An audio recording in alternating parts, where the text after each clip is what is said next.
What is going on? I am Anoki the One, and this video is a pretty special video for me, and it is special because this MLK Day, it has been different than any other MLK Day, just because of all the different things that have happened and realizations that I've had just recently with my bus and different things like that. But this morning, and I've always been very sensitive to spirits and to different events and things like that, stuff that's going on. It could even be like different locations. Like when I went to LA for the first time and I was walking down Sunset Boulevard, cause I got a hotel, had vacation, had a hotel on Sunset Boulevard, and as I was walking up to it, I was starting to get emotional. And then when I got into the hotel, like walking through the hotel, finally getting to the hotel room, the hotel is amazing, beautiful. I'll tell the story later when I show the actual video of me in there and everything, but I just bawled. I got in the bed and just cried my eyes out. And I was like, what is wrong with me?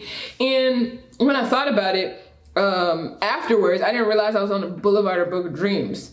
And I have a heart for artists. As part of my purpose on this earth is to protect and take care of artists. And so I was feeling all that, all the emotions from, different artists who've, come from all over the world to be in this place so they can get their dreams to happen, right? So feeling all that. So this morning, same thing happened. Some small thing triggers me, and I just go through all these feelings. The biggest feeling was how unfair it is to be treated unjustly or not being taken seriously or not being seen as capable only because of the color of your skin, or that because you're a woman or because you're LGBT or whatever. Has nothing to do with the content of your character. I have a dream. My four little children will one day live in a nation where they will not be judged by the color of their skin, but by the content of their character. I have a dream today.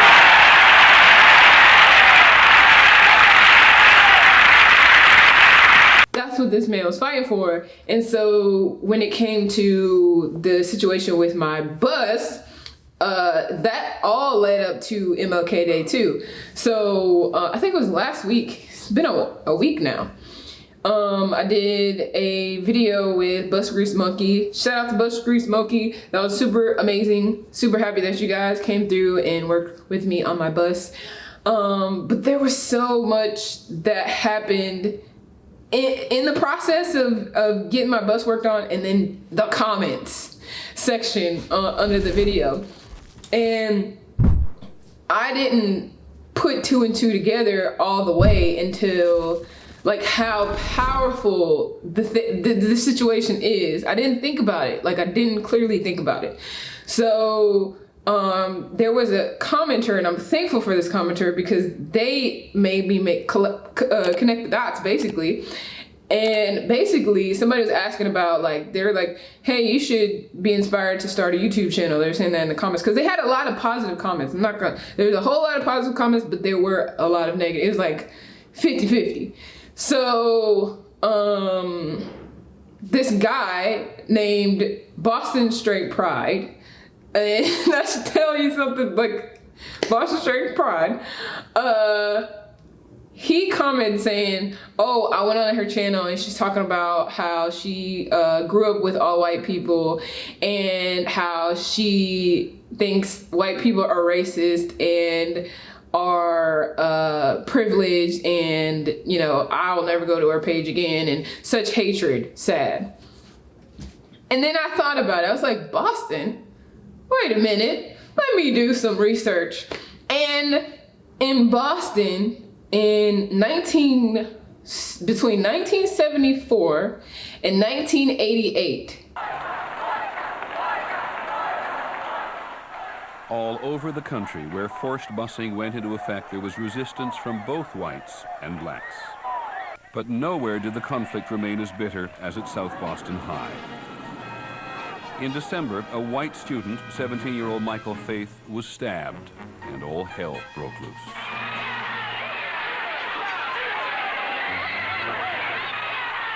You could see the mob outside of the school. finally the word came out that he wasn't dead, when they took him out the front door, Michael Faith, and I yelled out, "Niggas eat shit." So, how ironic is that? So now I am a black gay woman, all right, and I have a whole bus, right? I have a 40-foot tour bus, and it's mine. I own it. That is very triggering. That's crazy. That's ridiculous. Like, my ancestors 200 years ago, 100 years ago, 50 years ago, that's ridiculous. And a whole other situation happened where they offered, Scott and Kelly offered my grandpa to sit in their bus that they had converted. And I thought that was really nice because it was kind of cold, and he came out, he wanted to come, but he couldn't really do too much because he's 89 years old. You used to see him back in the day? Oh, look. Yes. 1947. This is way Oh, shit. Greyhound. That's a Greyhound? Yep. It was a retired Greyhound. It used to run basically from Chicago, Mississippi, Alabama, and New Orleans. And my grandpa had already told me a story about, and think about that. That is the most racist places in the in the world. Jesus. And that's where my family is from. So he told me, and he would have been 17 when this bus was in operation. And I'm looking at the bus, I'm like, oh man, this is cool, 1947 bus is converted, look at it. And I didn't think about it until they actually brought it up. And I was asking my grandpa, I was like, you remember this kind of bus? Like, do you remember this bus? And he was looking around at it, he was kind of quiet. And I could tell he was like, he felt something in that moment. Yeah, this bus has some history. So you can come in. Come on in and have a seat up here. Yeah. That bus is the exact type of bus that my grandpa rode when he was 17 years old, and when he first came to New Orleans, because when he was in Mississippi, they were riding in horse and buggies. Like, they wouldn't even let black people ride on the bus, period. You ain't riding no bus, period. So when he went to New Orleans, they had blacks and whites riding in buses, but it was segregated. So he went in there, he went on the bus, and he just sat where it was empty, and they stopped the bus. I might be dramatic, but they had to have either already been stopped or they stopped the bus. I'm not gonna be too dramatic. The bus was stopped. The driver got up, walked to the back, and was just like, and took the colored sign and moved it in front of my grandpa. It was like, what are you doing? Like, what's your problem? Are you from out of town or something? What's your problem? And my grandpa was like, oh yeah, I'm from out of town. I didn't know anything about that. And the bus driver's like, all right, well, I'll let you pass, but just remember, you gotta sit back here, right? And so just sitting in the bus, you had to feel like less than a person. You had to feel like you belong in the back. And so for him to have looked at, just even looking at the bus, he probably hadn't even looked at a bus like that since 1940s and 50s, or felt all the feelings that he would have felt getting on that bus, knowing that there are these people who get to sit wherever they basically just sit in the front and feel like chest puffed up and all this stuff because they get to sit in the front. And if somebody gets out of order, they have every right to beat them up, kill them, send them to jail if they so please, as a regular old person, right? Just because of the color of their skin. So that is just it. And so he got to sit in the front. I mean, the couch was in front.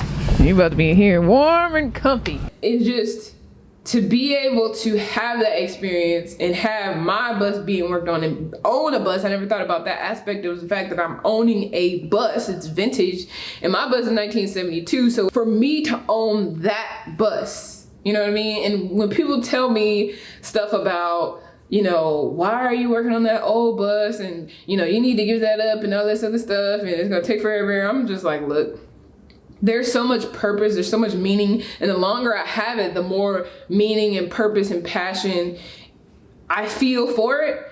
And this whole entire experience, I feel like, was guided, and I felt like I was led all the way until today. I'm talking to you guys about this, and I have the freedom to talk to you guys about this. I have the freedom to own a bus, and my grandpa is 89 years old and he's still alive. He's able to see the change from 1930 when he was born, the Great Depression, all the way to segregation, civil rights, just progression. Now we're here and we're a lot further than we've ever been. We have the privilege to be able to talk about this type of stuff, and I feel like we should. Like, there's so many, like, I work really hard on my life, and sometimes I wonder, like, why? And one of the big reasons is just, I don't want anybody to tell me what I cannot say. I don't want anybody to tell me what I cannot do. I don't want to not be able to have this type of conversation on my YouTube channel or on my Instagram because I might not get a job, or I might lose this, or I might lose that. But guess what? Like, if I own it, the only way you're gonna take it from me is if I don't know my financial literacy, and if I don't have my paperwork done right. So I'll make sure that I have my stuff right. And even if you do take it away from me, I have the mental faculties, I have the information, I have the knowledge to get it back. You know what I'm saying? So, and before, and still sometimes, but nowhere near. Before, it didn't matter if you had all the education in the world. That was the privilege. It didn't matter if you had you could be Einstein, you could be genius, but if you're black, or if you're this, or if you're that, guess what? You just might get killed right now today. You just might, wake up and your house is blown on fire or something like that. So it's just like, I really appreciate everybody in the civil rights movement, everybody in all, because I have experienced just about every ism: sexism, racism, homophobia, every ism, okay? I'm dealing with. And I am just thankful for the people who've come before me, and I know that I am somebody's ancestor, so I am going to say what I need to say because I have the privilege to be able to speak, and I am just thankful for that. And yeah, so this has been a great MLK day, even though I was super emotional in the morning, but getting through that and realizing the weight of what I'm doing and my passion and my mission is worth all the tears and frustration or whatever the case may be, because in the past, that was 100% real. Like, it didn't matter what happened. But now it's real, but at the same time, I can still do things that I want to do, right? I can still manifest my life and all that stuff. So I am grateful if you've gotten this far in the video. Now I'm rambling and I'm about to get off. Like, subscribe, comment, and let me know what you think in the comments. I just said comment. But if you have any stories or anything like that you want to share, let me know and I will talk to you, because I'm not Hollywood. I'm gonna comment back, you know what I'm saying? We have a conversation. That's what it's all about. All right, I'll see you. Peace.